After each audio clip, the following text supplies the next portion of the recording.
खास बातें, वो 10 सीक्रेट स्टेप्स जिन्हें अपनाकर आप अपनी पैदावार को सीधा नेक्स्ट लेवल पर ले जा सकते हैं। ये वो बातें हैं जो अक्सर हम नजरअंदाज कर देते हैं, लेकिन यही छोटी छोटी बातें मिलकर एक बड़ा फर्क पैदा करती हैं। तो चलिए शुरू करते हैं ये सफर मूंगफली की जड़ों से लेकर उसकी सुनहरी फलियों तक का। इस वीडियो के बाद मैं गारंटी देता हूं, आप अपनी मूंगफली की फसल को एक नए नजरिए से देखेंगे। वादा है मेरा, ये जानकारी आपके बहुत काम आएगी। तो चलो लेट्स स्टार्ट द शो।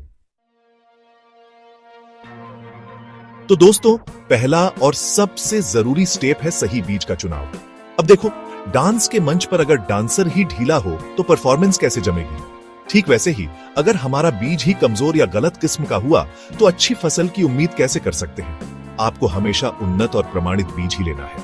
ये वो वीआईपी बीज होते हैं जिन पर रिसर्च हुई होती है, जो बीमारियों से लड़ने में माहिर होते हैं और जिनकी पैदावार की गारंटी होती है। लोकल, सस्ता या पुराना बीज लेकर रिस्क मत लो मेरे भाई।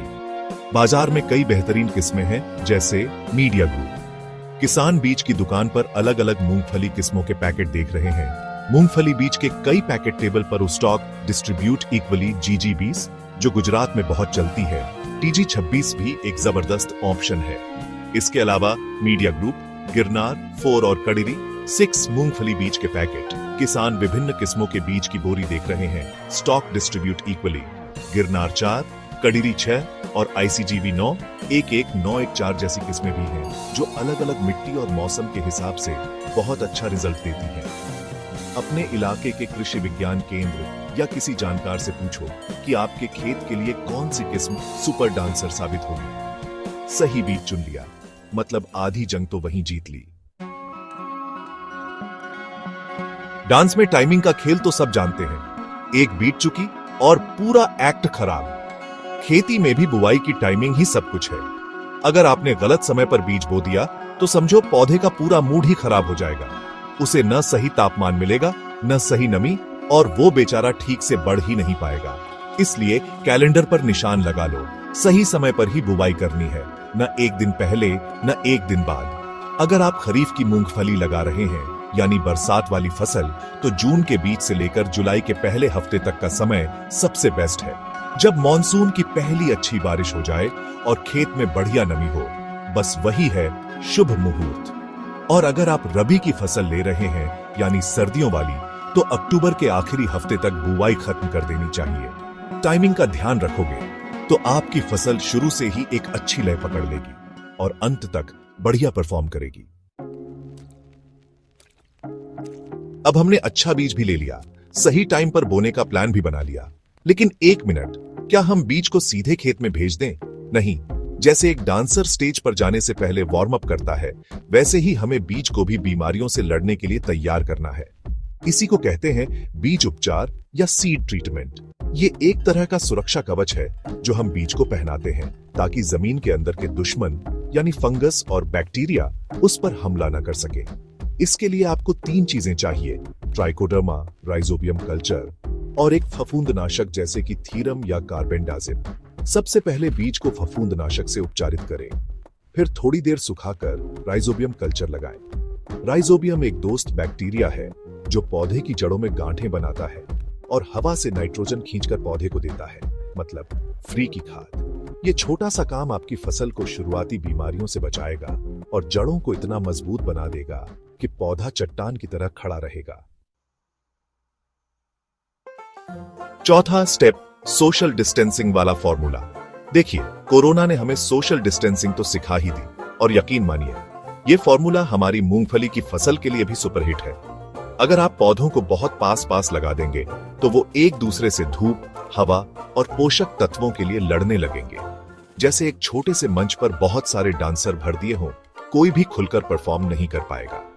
इसलिए हमें हर पौधे को उसका पर्सनल स्पेस देना है, ताकि वो आराम से फैले, बढ़े और अपनी पूरी क्षमता से फलियां बना सके। इसका एक सीधा साधा गणित है। जब आप कतारों में बुवाई करें तो एक कतार से दूसरी कतार की दूरी कम से कम 30 से 45 सेंटीमीटर रखें, और कतार के अंदर एक पौधे से दूसरे पौधे की दूरी 10 से 15 सेंटीमीटर होनी चाहिए। बीज को भी बहुत ज्यादा गहरा या ऊपर नहीं बोना है। 4 से 6 सेंटीमीटर की गहराई एकदम परफेक्ट है। इससे बीज को अंकुरित होने में आसानी होती है और जड़ें भी सही जगह पर विकसित होती हैं।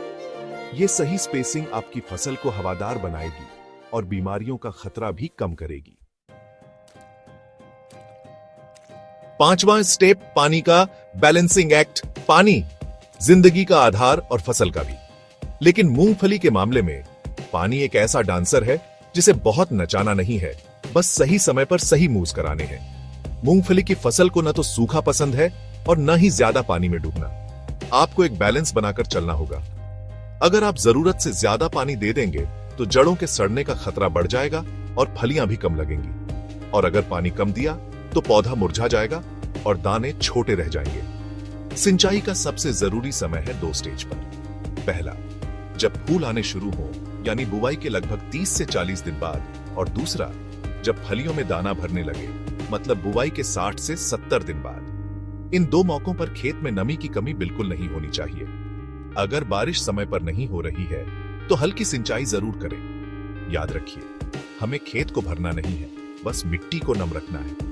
पानी का सही मैनेजमेंट कर लिया तो समझो आधी से ज्यादा पैदावार पक्की हो गई। छठा स्टेप, डीएपी और जिप्सम का पावर पैक डोज। जैसे एक डांसर को एनर्जी के लिए ग्लूकोज चाहिए, वैसे ही हमारी फसल को भी बढ़ने के लिए सही खुराक चाहिए। और मूंगफली की 2 फेवरेट खुराक हैं, डीएपी और जिप्सम।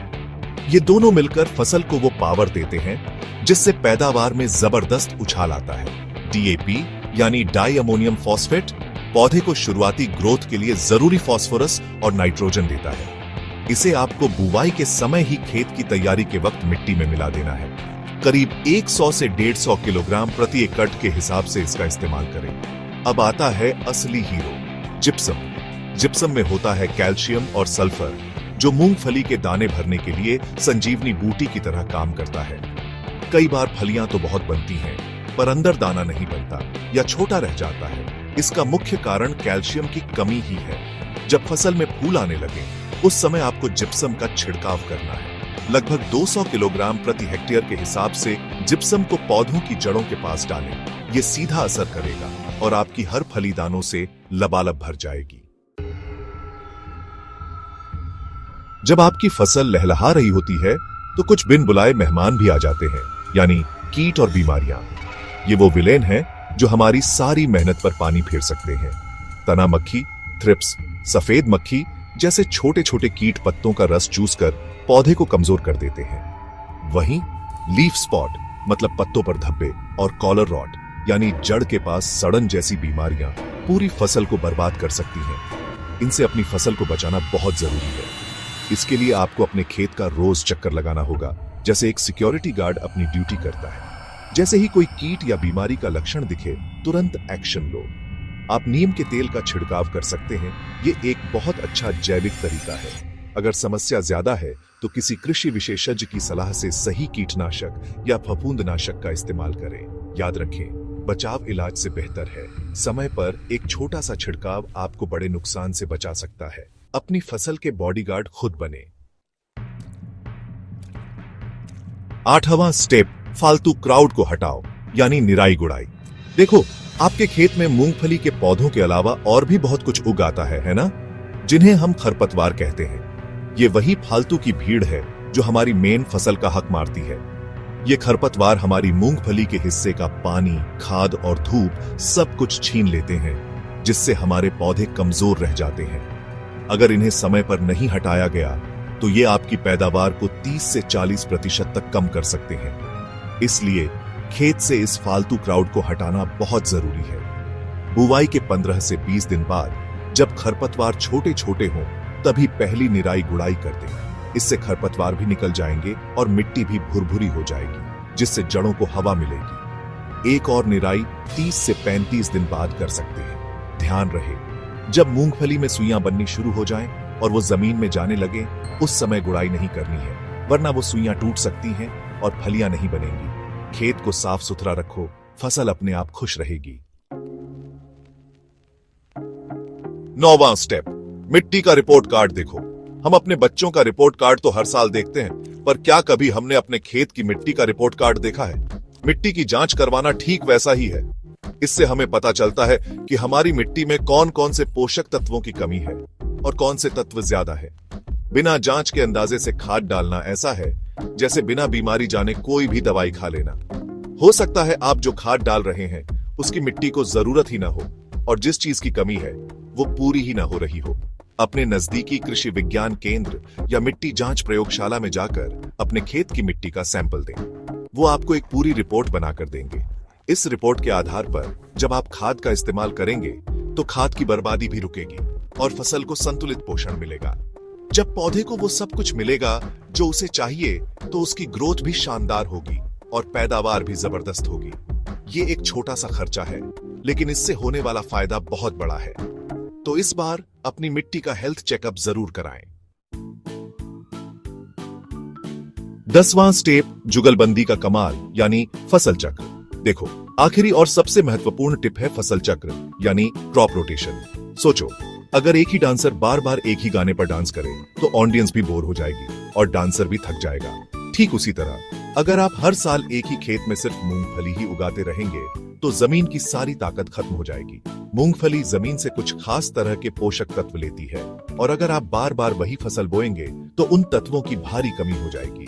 साथ ही मूंगफली से जुड़े कीट और बीमारियां भी उसी खेत में अपना घर बना लेंगे। इसका सबसे अच्छा उपाय है फसलों की अदला बदली यानी जुगलबंदी। एक बार मूंगफली की फसल लेने के बाद अगली बार उस खेत में कोई दूसरी फसल लगाएं। जैसे आप गेहूं, मक्का, बाजरा या कोई दलहनी फसल जैसे चना या अरहर लगा सकते हैं। दलहनी फसलें तो और भी अच्छी हैं क्योंकि वो जमीन में नाइट्रोजन की मात्रा को बढ़ाती है। इस अदला बदली से मिट्टी की उर्वरता बनी रहती है, बीमारियों का चक्र टूट जाता है और आपकी जमीन लंबे समय तक सोना उगलती रहती है। ये खेती का एक सस्टेनेबल तरीका है। तो मेरे प्यारे दोस्तों, ये थे वो 10 खास टिप्स, मूंगफली की खेती के वो 10 डांस स्टेप्स जिन्हें अगर आपने सही तरीके से फॉलो कर लिया तो आपकी पैदावार का ग्राफ रॉकेट की तरह ऊपर जाएगा। याद रखिए, खेती सिर्फ मेहनत का काम नहीं बल्कि स्मार्ट वर्क का भी काम है। सही बीज से लेकर फसल चक्र तक हर एक स्टेप की अपनी अहमियत है। इन सभी बातों को एक दूसरे से जोड़कर देखें। ये सब मिलकर ही एक परफेक्ट परफॉर्मेंस तैयार करते हैं। एक और जरूरी बात का हमेशा ध्यान रखें, मूंगफली को अपने खेत में स्विमिंग पूल नहीं चाहिए। मतलब खेत में पानी जमा न होने दें। जल भराव मूंगफली की फसल का सबसे बड़ा दुश्मन है। इससे जड़ें सड़ जाती हैं और पूरी मेहनत बेकार हो जाती है। और जब आपकी फसल पककर तैयार हो जाए और आप कटाई करें तो बहुत सावधानी से करें। जल्दबाजी में फलियां जमीन में रह सकती हैं या दाने खराब हो सकते हैं। आराम से, तसल्ली से कटाई करें ताकि आपकी मेहनत का एक एक दाना आपके घर आए। मुझे उम्मीद है कि ये जानकारी आपके बहुत काम आएगी। अगर आपके कोई सवाल हैं या आप अपना कोई अनुभव हमारे साथ बांटना चाहते हैं तो नीचे कमेंट्स में जरूर लिखें। मुझे आपके कमेंट्स पढ़कर बहुत खुशी होगी। अगर वीडियो पसंद आया हो तो इसे लाइक करें और अपने दूसरे किसान भाइयों के साथ शेयर करना न भूलें। ज्ञान बांटने से बढ़ता है। चैनल को सब्सक्राइब जरूर कर लें ताकि खेती से जुड़ी ऐसी ही काम की बातें आप तक पहुंचती रहे। मिलते हैं अगले वीडियो में, तब तक के लिए जय जवान जय किसान।